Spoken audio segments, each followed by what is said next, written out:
Hello guys, good morning. আমি পলি মিঠি চ্যানেলে তোমাদের সকলকেই স্বাগত। তো বন্ধুরা, সকালবেলা ঘুম থেকে উঠলাম খুবই কষ্ট করে কষ্ট বলতে হচ্ছে আজকে ছিল মিঠি সরকারের স্কুল ছুটি। তো ভেবেছিলাম মা আমি দুজনে যে আজকে একটু দেরি করে ঘুম থেকে উঠবো, যেহেতু স্কুল ছুটি আছে অত তো তাড়া নেই, একটু দেরিতেই উঠবো। আর তাছাড়া আমার শরীরটাও আজকে একটু খারাপ আছে, যে একটু জ্বর সর্দি কাশি কালকের থেকেই, মন মেজাজটা একটু খারাপ আছে। তো যাই হোক, একটু শরীরটা খারাপ। তো ওর পাপা সকালবেলায় কালকে রাত্রেই আর কি বলেছিলাম যে কালকে সকালবেলায় গিয়ে একটু ছোটো মাছ এনে দিও তো আমাকে বাজার থেকে।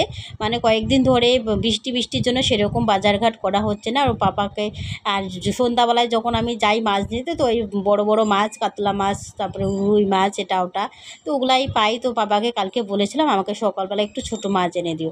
তো ওর পাপা আজকে সকালবেলা ঘুম থেকে উঠেই একদম চিল্লাহাল্লা শুরু করেছে, ব্যাগ দাও ব্যাগ দাও। আমরা মা মেয়ে ঘুম থেকে উঠে নাই, তারপরে ব্যাগ বললাম, ঘুমায় বললাম যে ব্যাগটা ওখানে আছে নিয়ে যাও। তারপরে বাজার করে নিয়ে এসেছে মাছ, শুধু মাছ আনতে বলছি তো শুধু মাছই নিয়ে এসেছে, আর কোনো সবজি বাজার করেনি। তো যাই হোক, তারপরে দোকান থেকে এনেছে, আমাদের মা জানে আমার শরীরটা একটু খারাপ আছে, তো সেই জন্য বাজার থেকে মানে দোকান থেকে পরাটা আর রসমালাই সবজি নিয়ে এসেছে। তো এসেছে, তো ও খেয়ে এসেছে, আর আমাদের মা মেয়ে দুজনের জন্যই এনেছে। তো এদিকে মা মেয়ে দুজনে মিলেই খাবো বলে, তো এদিকে সবজিটার মধ্যে দেখছি প্রচুর তেল দেওয়া আছে। যাই হোক, সকাল সকাল এরকম তেল ঝাল খাওয়ার ইচ্ছা হচ্ছে না, তবু এনেছে যখন খেতে হবে।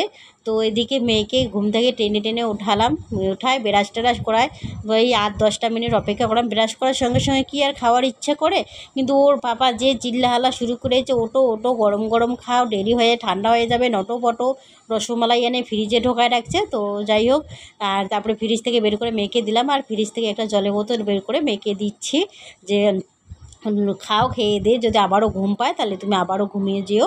তো ওকে কোনো রকমের টাইনে তুলে ড্রেসিং টেবিলের উপরে বসিয়ে দিয়েছি। আর এদিকে মাছ এনে দিয়েছে, ও বলছিলাম না ছোটো মাছ এনে দিয়েছি, তো এই হচ্ছে ছোটো মাছ, কয়েকটা কই মাছও আছে, আর কয়েকটা পুঁটি মাছ। আনতে বলছিলাম বোরালি মাছ, কিন্তু বোরালি মাছ পাইনি, তো এটা পেয়েছে, এটাই নিয়ে এসেছে সকালবেলা। যে অত সকাল সকাল বাজারে গেছে, কী মাছ পাবে। আর তাছাড়া এদিকে আর একটা বাজার আছে, ওখানে সব রকম মাছ পাওয়া যায়। আর এদিকে মেয়ে খাচ্ছে। তো আর এই যে বাজারে গেছে ওইদিকে অতটা ছোটো মাছ সকালবেলা পাওয়া যায় না, ওইদিকে পাশে পেয়েছে, ওইদিকেই গেছে। তো যাই হোক, নিয়ে এসেছে। তো তারপরে হচ্ছে আমি এদিকে আমারও লুচি না বড়টা ঠিক করে জানি না, খাইলেই বুঝতে পাবো।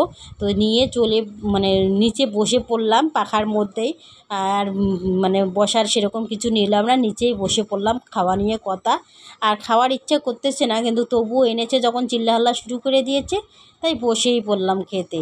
মানে কখন থেকে শুরু করে দিয়েছে, খাও কি খাও, খাও কি খাও, ঠান্ডা হয়ে যাচ্ছে, এ হচ্ছে সে হচ্ছে, মানে চিল্লানো শুরু করছে। তো যাই হোক, এদিক সেদিক উল্টায় দেখছি এটা লুচি না পরাটা। তারপরে মনে হলো যে এটা লুচি, মানে ঠান্ডা হয়ে গেছে, বোঝা যাচ্ছে না। তো তারপরে এদিকে আমি খেতে বসে গেছি, খাওয়াটা খেয়ে তারপরে মাছগুলোকে বাছবো, কেটে বেছে নেব। তারপরে ও পাপাকে বললাম তুমিও খেয়েছো, বলে আমি খেয়ে এসেছি। তো বললো আমাকে একটা আম কেটে দাও, আমি আম খাবো। তো আম কেটে দিলাম, ও খেয়ে নিত।